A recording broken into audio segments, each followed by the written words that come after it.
تو ظالم وہ ہوئے کہ نہ خود تعلیمات کے اوپر عمل کر رہے اور نہ دوسروں کو موقع دے رہے ہیں۔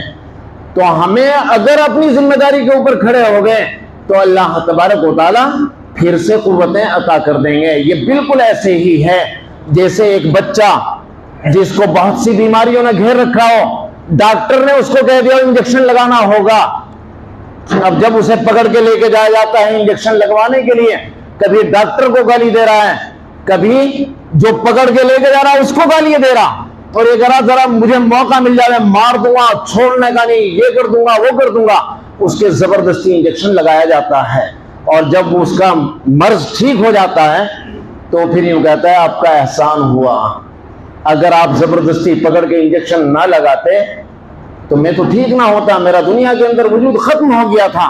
اب وہ احسان مانتا ہے، لیکن تب تک جب تک اس کو احساس یہ نہ ہو تب تک تو وہ آپ کے اوپر ناراضی ہوگا، غصے ہی ہوگا۔